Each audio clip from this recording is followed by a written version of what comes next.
Shalom, pagi bersama tundukkan kepala, pejamkan mata sejenak. Tiada kata yang manis selain ucapan syukur pada Bapa di surga buat kasih anugerah-Mu yang begitu limpah, dan kami masih bisa hidup, kami bisa bernapas, kami ada sebagaimana ada karena Tuhan. Maka saya mengutamakan Tuhan dan segala-galanya, mencari kerajaan Allah dan kebenarannya. Maka kami mengadakan mesbah keluarga, mesbah pribadi, kami boleh naikkan pujian dan penyembahan, dan kami rindu untuk mendengarkan renungan firman-Mu, sekalipun singkat, tapi firman yang jadi berkat buat kami. Maka Roh Kudus mengurapi hamba-Mu, mengurapi kami yang mendengarkan, dan naikkan doa syafaat kepada Tuhan. Haleluya, amin. Shalom, pagi, mari sama-sama kita akan membuka firman Allah, kisah 1 Korintus pasal 9. 1 Korintus pasal 9 ayat pertama sampai 28. Tapi kita baca sampai ayat 14. Kita bagi dua. 1 Korintus 9 ayat pertama 14, 15 besok. Hak dan kewajiban rasul. Bukankah aku rasul? Bukankah aku orang bebas? Bukankah aku telah melihat Yesus Tuhan kita? Bukankah kamu adalah buah pekerjaanku dalam Kristus Tuhan? Sekalipun bagi orang lain aku bukanlah rasul, tetapi bagi kamu aku adalah rasul. Sebab hidupmu dalam Tuhan adalah meterai dan kerasulanku. Tidak pembelaan terhadap mereka yang mengkritik aku. Tidakkah kami mempunyai hak untuk makan dan minum? Tidakkah kami mempunyai hak untuk membawa seorang istri Kristen dalam perjalanan kami seperti lakukan rasul-rasul lain dan saudara Tuhan dan Kefas? Atau hanya aku dan Barnabas sajakah yang tidak mempunyai hak untuk dibebaskan dari pekerjaan tanganku? Siapakah yang pernah turut dalam peperangan atau hak biaya atas biaya sendiri? Siapakah yang menanam kebun anggur dan tidak menanam buahnya? Dan siapakah yang mengembalakan kawanan domba dan yang tidak minum susu domba itu? Apa yang kau katakan bukanlah hanya pikiran manusia saja. Bukankah hukum Taurat juga berkata-kata demikian? Sebab dalam hukum Musa ada tulis, janganlah engkau memberangus mulut lembu yang sedang mengiring. Lembukah yang Allah perhatikan? Atau kitalah yang Ia maksudkan?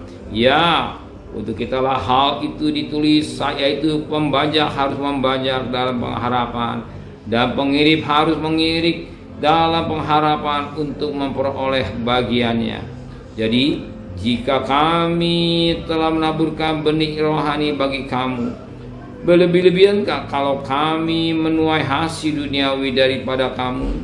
Para orang lain mempunyai hak untuk mengharapkan hal itu daripada kamu.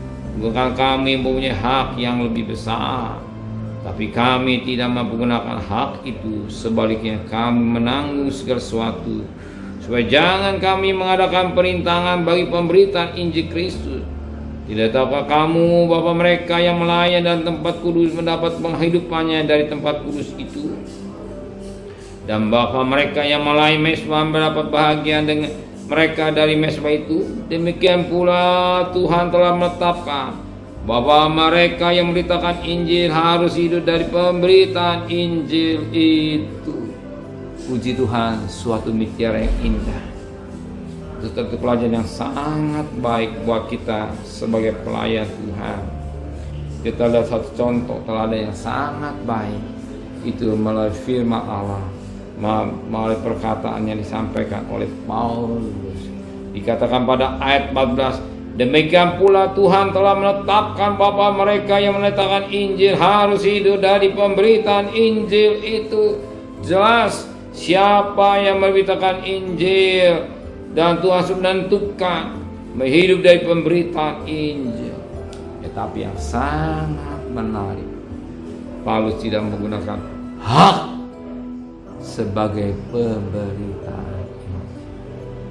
Dia tidak menggunakan hak sebagai pemberita Injil. Dan Alkitab jelas berkata pada ayat yang ke-7, siapakah yang pernah turut dalam peperangan atas biaya sendiri. Siapakah yang menanam kebun anggur dan tidak memakan buahnya? Ataukah siapa mengelakkan kambing domba dan tidak minum susu domba itu? Dengan pengertian apanya ditabur, dia juga berhak menuai. Kalau dia mengembalakan domba, dia berhak mengambil susunya. Dengan pengertian kalau dia sudah berlelah dalam pekerjaan, baik pekerjaan dunia, dan katakanlah satu mau punya domba, lembu dan segala-galanya, dia yang punya hak. Kalau dia juga memberitakan Injil, ada persembahan, dia punya hak. Tetapi yang sangat menarik, ya, sebagaimana firman Allah katakan, tetapi Paulus tidak mau melakukannya. Sebagaimana dikatakan tadi ayat 14, demikianlah pula Tuhan telah menetapkan bahwa mereka yang memberitakan Injil harus hidup dari pemberitaan Injil. Ternyata dia tidak ambil haknya. Maka dikatakan dalam firman Tuhan, lewat hidup dia membuat tenda untuk mencukupi kebutuhan hidupnya, untuk biaya operasional dalam pelayanan penginjilan dan kerasulannya. Dia tidak mau menjadi batu sandungan. Kenapa?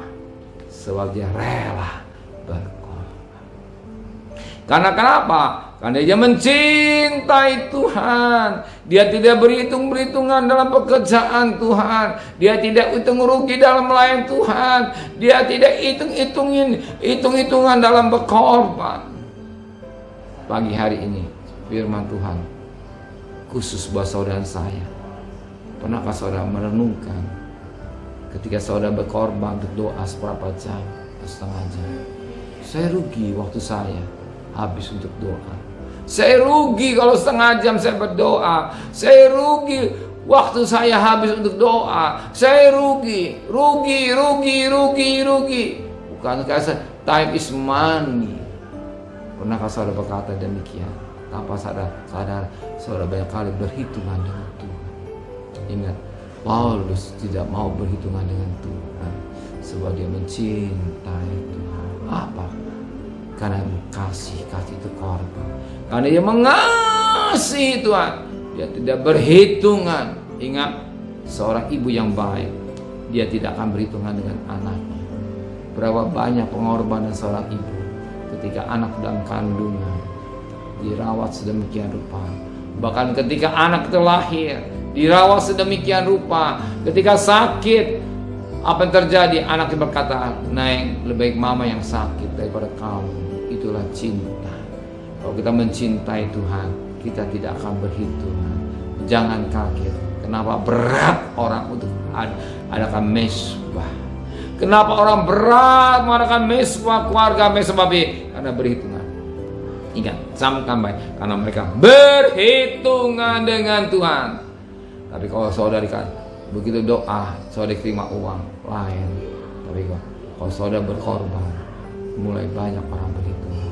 Pada akhir zaman, firman Tuhan katakan 2 Timotius 3:1, pada akhir zaman manusia lebih mementingkan diri sendiri, berhitungan. Tapi saya percaya hari ini saudara orang yang beda, berubah karena saudara mencintai Tuhan. Amin.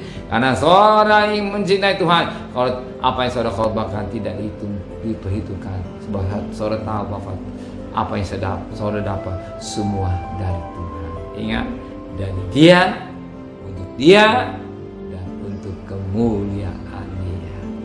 1 Korintus 10 ayat 31, baik makan minum untuk kemuliaan Tuhan. Roma 11 ayat 36, biar kita hidup ini yang Tuhan berikan, napas hidup itu, jangan kita bertunggu. Kita bersyukur kalau hari kita masih bisa bernapas. Amin. Terima kasih Bapa buat pengertian firman. Ampuni dosa kami, banyak kami berhitungan ketika mengadakan mesbah keluarga, mesbah firman. Tapi hari kami berubah, kami tidak mau berhitungan dengan pelayanan. Kalau kami hidup semua karena Tuhan.